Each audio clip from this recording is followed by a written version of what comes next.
अपने खास मौकों के लिए परफेक्ट और शानदार ज्वेलरी सिर्फ मिलेगा तकवा ज्वेलर्स पे।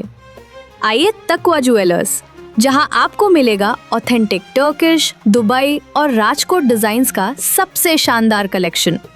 100% प्योर गोल्ड, ट्रांसपेरेंट प्राइसिंग और बेस्ट बायबैक गारंटी के साथ, क्योंकि हम सिर्फ ज्वेलरी नहीं भरोसा बनाते हैं। डायमंड्स के लिए अनीक के कलेक्शंस बेस्ट कलेक्शंस। आज ही विजिट करें तकवा ज्वेलर्स। हमारी सभी ब्रांड स्क्रीन पर है। तकवा ज्वेलर्स, रिश्ता भरोसे का। घनसोली में एक तरफा अतिक्रमण कार्रवाई का आरोप, कार्रवाई के दौरान सवाल पूछने पर हुआ विवाद, मनपा अधिकारी पर लगे धमकाने के आरोप।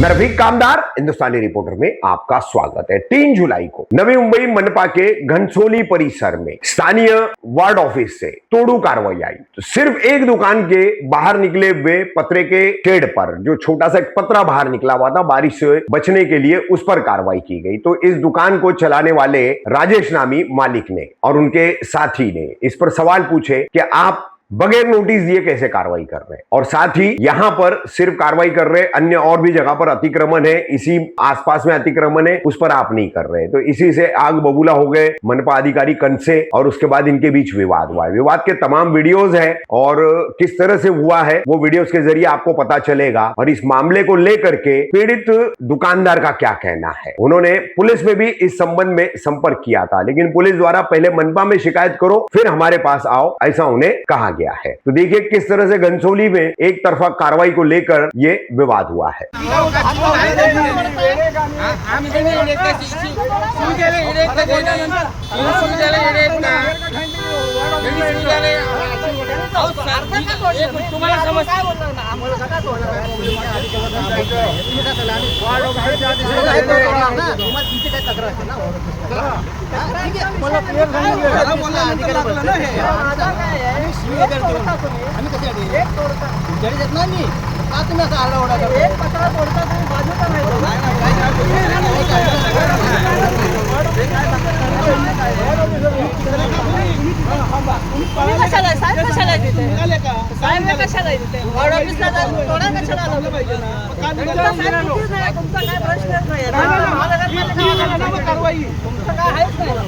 माझ्या सांगण्यानुसार नाही, आम्ही विचारल्यावर तुम्ही निघाले।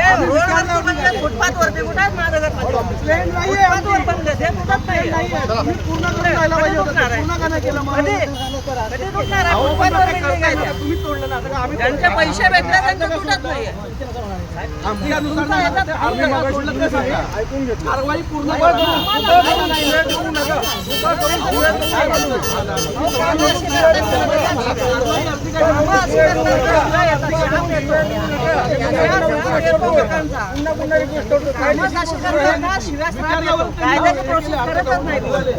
काय प्रोसेस आहे? नोटीस तुम्ही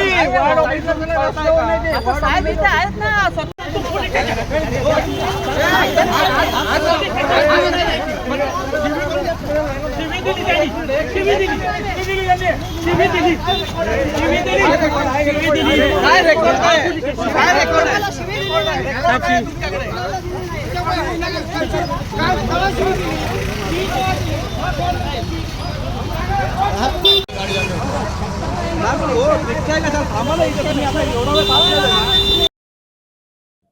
काय सांगणार आहात?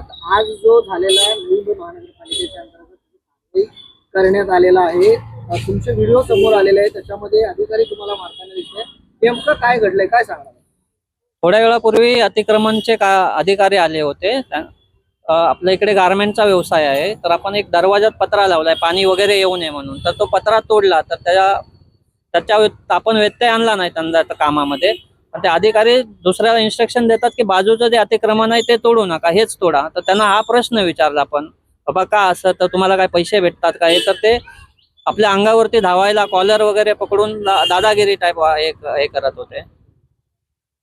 तुम्ही फक्त प्रश्न विचारला, की बाबा आमचंच काय म्हणजे आम्हीच काय केलंय बादचे बिना नोटीस देता वगैरे काही म्हणजे त्यांच्या कामात व्यत्यय न आणता फक्त तोडल्यानंतर आजूबाजूचे पण अनधिकृत आहेत त्यांच्यावर कारवाई नाही, आपलीच कारवाई करते म्हणजे त्यांच्याकडून पैसे भेटतात का? तुम्हाला नोटीस वगैरे मिळाली? काही नाही, नोटीस वगैरे काही नाही. आणि आपलं काय व्यवसाय म्हणजे आपला लिगल आहे व्यवसायात, फक्त दरवाजात पावसाचं पाणी वगैरे पडू नये, माल भिजू नये हे याच्यासाठी फक्त एक पत्रा मारला होता. ते पण दिसतंय आपला गारमेंटचा व्यवसाय आहे, टी शर्टचा. का आपलं सेल वगैरे दुकान असं काही नाही आहे बाहेर. आपण लिगली रेंट भरतो 50,000 रुपये, कमर्शियल प्लॉट आहे आपला, सगळं आहे. पण हे अधिकारी असे दादागिरी टाईप हे करतात, त्रास देतात लोकांना. सिलेक्ट जा विचारल्यावर ना पोलीस प्रोटेक्शन मध्ये सरकारी कामात व्यत्यय आणला म्हणून यांना 8 टाका अशा धमक्या देतात. हा, धमकी दिले. काय नाव होतं अधिकाऱ्यांचं? कनसे म्हणून होते महानगरपालिकेचे अतिक्रमणचे. हा, व्हिडिओ मध्ये ते आहेत, ते अंगावर आलेले, ते स्वतः अंगावर आलेले व्हिडिओ पण आहेत ते. तर तुम्ही एवढाच प्रश्न विचारला की तुम्ही त्याच्यामध्ये असं त्यांचं म्हणणं आहे की तुम्ही शिवी वगैरे दिलेले आहे? नाही, शिवी बिवी काय द्यायचा प्रश्नच नाही. फक्त एवढंच विचारलं आज इथे थांबून उत्तर द्या की तुम्ही फक्त हा, त्यांना आडवं गेलो मी, बाबा हे तोडलं आणि हा का नाही तोडलं, तर ते म्हणजे पळून जात होते. अडवलं आणि प्रश्न विचारला. त्याच्यानंतर त्यांनी कॉन्स्टेबलना सांगितलं की यांच्यावरती सरकारी याच्यात व्यत्यय आलाय. तर कॉन्स्टेबलची पण चुकी नाही, पण त्यांना सांगितलं होतं ते. काय सांगणार आज जो काही प्रकार या ठिकाणी घडलेला आहे त्या संदर्भात तुम्ही स्वतः साक्ष या ठिकाणी होते, काय घडले नेमकं, काय झालं? नमस्कार, माझं नाव संजय आहे.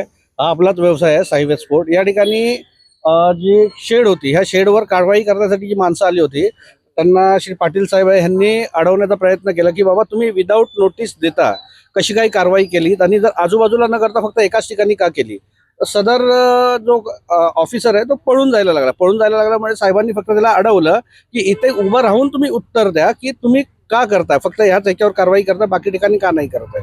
तर ते आम्हाला आदेश आहेत किंवा आम्हाला वाटणार तिथेच करणार ह्या हिशोबामध्ये ते करून जायला लागलं, पळून जायला लागले.